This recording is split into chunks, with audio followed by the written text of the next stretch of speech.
Students, welcome to my channel. आज हम discuss कर रहे हैं क्वेश्चन नंबर 32 से onward questions from the physics MST सीटी 2024। तो 2024 के इस 32 नंबर के फिजिक्स के क्वेश्चन में क्या कहा गया है देखते हैं।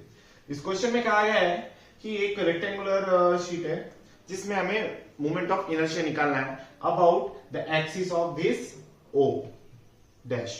ठीक है, तो ये जो रेक्टेंगुलर एक्सिस है, आई थिंक आपको नोन होगा कि जो मोमेंट ऑफ इनर्शिया होता है फ्रॉम द रॉड और रेक्टेंगुलर शीट के लिए हम सेम यूज करते हैं, वो होता है सिंपली ml² 12। ठीक है, तो इस फॉर्मूले को हमें यहां पे यूज करना है। एंड वन मोर थिंग जो हम यहां पे यूज करेंगे that is the parallel axis theorem, क्योंकि इस फॉर्मूला का जो मेन कंसेप्ट है that is about the axis, जो मिडल की एक्सिस होती है, ठीक है, मिड पॉइंट की, उस एक्सिस पे हम मोमेंट ऑफ इनर्शिया निकाल सकते हैं इस फॉर्मूले से। बट हमें कहां पूछा है, इस पॉइंट पे पूछा है, तो इसके लिए हमें दिस यहाँ का जो मोमेंट ऑफ इनर्शिया, ये जो एक्सिस है ऐसी एक्सिस है, इस एक्सिस के अराउंड ये ऐसे ऐसे मूव कर रहा है। ठीक है, तो ये एक्सिस के अराउंड मोमेंट ऑफ इनर्शिया निकालेंगे प्लस mr² कर देंगे, तो ये 60 और ये 80 है, तो ये टोटल कितना हो जाएगा गाइस, ये हो जाएगा आपका 100। ठीक है, सो गाइस फर्स्ट हम स्टार्ट कर रहे हैं। Let's see, let's say it is as a, let's denote this as a b।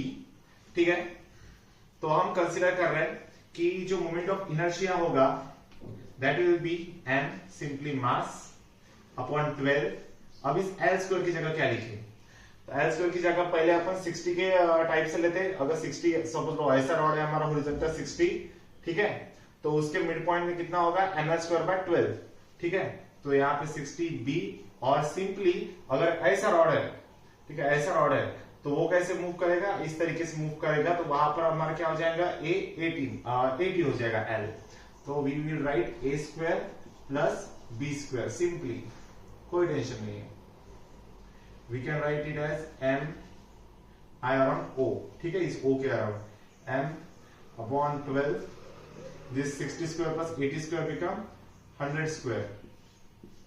ठीक है, नाउ अब हम देखते हैं आई अबाउट ओ डैश क्या हो जाएगा हमारा। यहां पे मोमेंट ऑफ इनर्शिया क्या हो जाएगा गाइस, आई ओ प्लस mr²। अब r क्या होता है गाइस, ये डिस्टेंस r होता है। ठीक है, ठीक है, ये जो डिस्टेंस है दैट इज r।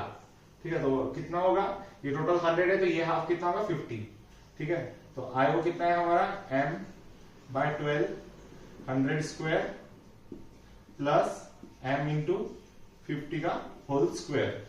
ठीक है, नाउ हमें पूछा गया है आई O upon I O dash. ठीक है, तो इसका रेशो क्या हो जाएगा, आई O upon I O dash क्या हो जाएगा, ये लिख लेंगे अपॉन ये लिख लेंगे। ठीक है, m/12 100² upon m/12 100² plus m into 50²। ठीक है, तो m से m सारे कैंसिल हो जाएंगे।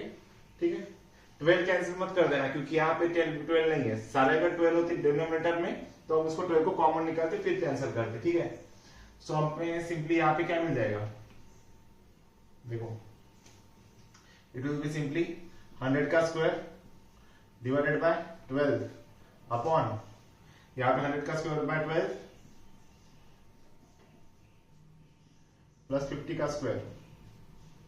ठीक है, अब देखो, अब इसमें हम ये कर सकते हैं कि हम इसको 12 से मल्टीप्लाई कर दे और 12 को कैंसिल कर दे, तो ये कर लेते हैं अपन। तो 100 का स्क्वायर बन जाएगा 10⁴। ठीक है, upon 12 whole upon 10⁴ plus 12 into 50 का स्क्वायर। 50 का स्क्वायर कितना हो जाता है गाइस, 2500 अपॉन 12। ये 12 से 12 कैंसिल हो गया, तो कितना बचा हमारे पास, 10,000 अपॉन 10,000 प्लस 12 टाइम्स ऑफ कितना होगा, 25 into 250 and this 3, we will be simply getting as 30,000. ठीक है, we will simply get the ratio as 1/4. ठीक है, तो ये हमारा सॉल्यूशन होगा for this question. And according to the question हमारा ऑप्शन नंबर जो है गाइस वो हो जाएगा हमारा आई थिंक बी ऑप्शन में ये आंसर दिया गया है, तो B option is our correct answer to this question. I hope इस क्वेश्चन में आपको कोई डाउट नहीं होगा। If you have any doubt you can connect me through the comments and write it out there what you are facing some problems. And if you like this video, please share with your friends. Let's move to the next question. Let us move to the next question guys. इस question में हमें दिया गया है mean free path two successive collisions के बीच का जो distance होता है वो हम लैम्डा से उसे डिनोट करते हैं। ठीक है, तो इसमें हमें पूछा गया है सिंपली कि अगर नंबर डेंसिटी अगर n है, डायमीटर अगर d है मॉलिक्यूल का, तो average distance covered by the molecule between the two successive collisions, हाँ मतलब क्या होता है मीन फ्री पाथ, तो वो हम किससे रिप्रेजेंट करेंगे? तो सिंपली हमें फॉर्मूला पता होता है lambda is equals to 1 upon under root of 2 pi N into D square. ये सिंपल फॉर्मूला बेस्ड क्वेश्चन है और according to the question option number C इसका करेक्ट सॉल्यूशन है। ठीक है, thanks for watching.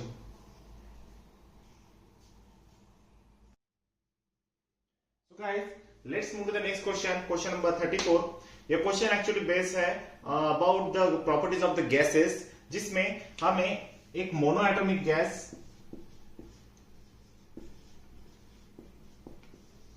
And one diatomic gas, इन दोनों gases की properties के बारे में ये क्वेश्चन है, जिसमें हमें कहा गया है कि जो स्पेसिफिक हीट कैपेसिटी होती है एट द कांस्टेंट वॉल्यूम, जिसे हम डिनोट कैसे करते हैं गाइस? CV। तो सिंपली हमें पूछा गया है मोनोएटॉमिक गैस के लिए CV एंड डायटोमिक गैस के लिए CV, इन दोनों का रेशियो इसमें क्या होगा? तो we simply know monoatomic gas के लिए CV क्या होता है 3/2 times of R, and diatomic gas के लिए CV की वैल्यू क्या होती है 5/2 times of R। So ratio अगर लेंगे 3/2 upon 5/2, we will simply get it as 3/5। According to the question option number C is our correct answer to this question. I hope इस question में कोई doubt नहीं होगा। It is simply just a simple question. आपको specific heat at constant volume पता होना चाहिए। Simply अगले बार question specific heat at constant pressure पे भी पूछा सकता है, so be prepare for that also. Okay,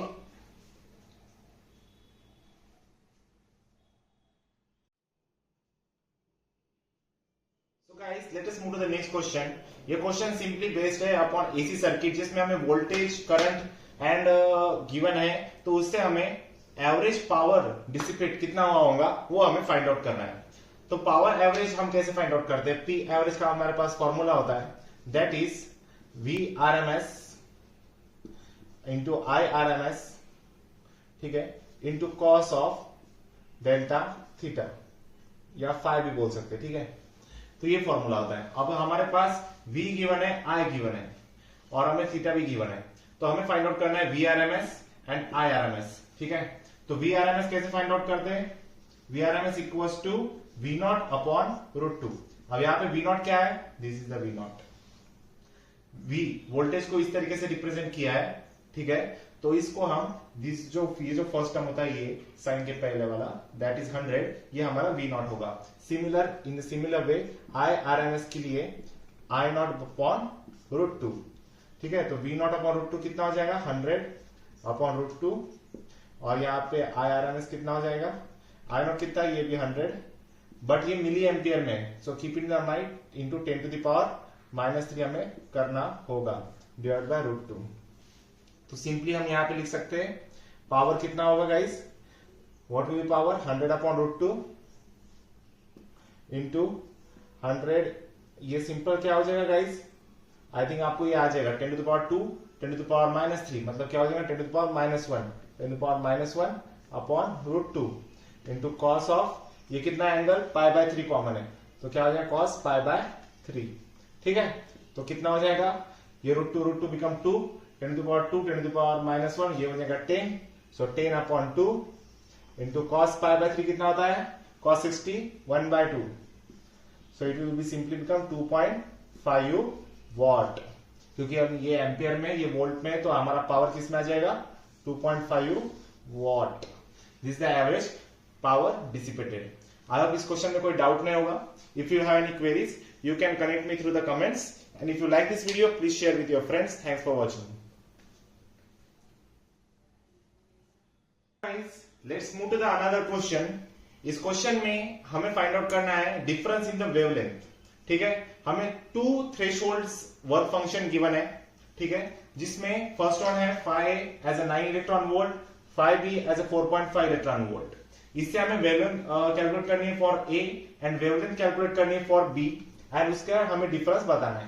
तो ठीक है, अगर इलेक्ट्रॉन वोल्ट में अगर एनर्जी गिवन है तो हमें डायरेक्टली फॉर्मूला पता होता है कि lambda is equals to what 1242 upon energy in electron volt. So simply हम यहां से लैम्डा ए कैलकुलेट कर लेंगे, कितना हो जाएगा गाइस 1242 अपॉन 9 इलेक्ट्रॉन वोल्ट।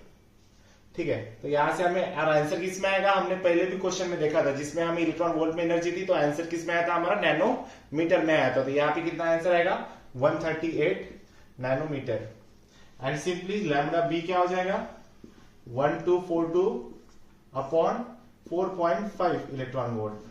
तो ये सिंपली आ जाएगा आपका 276 nanometre.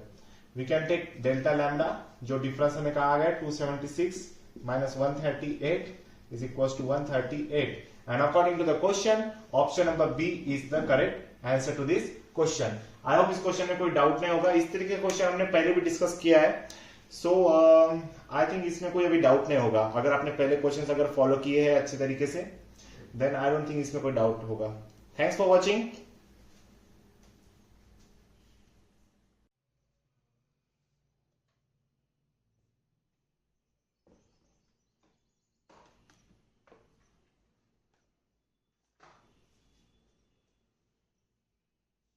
Let us move to the next question.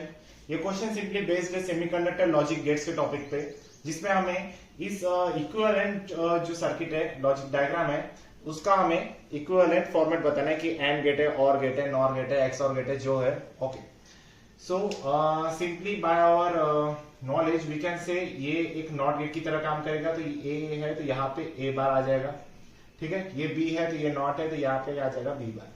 ठीक है, नाउ ये है एक और गेट, और गेट है तो क्या बन जाएगा, सबसे पहले इसको अपन y ले लेंगे, सो y ले लेंगे तो क्या बन जाएगा गाइस, ये पहले ऐड हो जाएगा a बार प्लस b बार, फिर ये जो नॉट है इसके वजह से क्या हो जाएगा, सारे इस पे क्या हो जाएगा, बार आ जाएगा।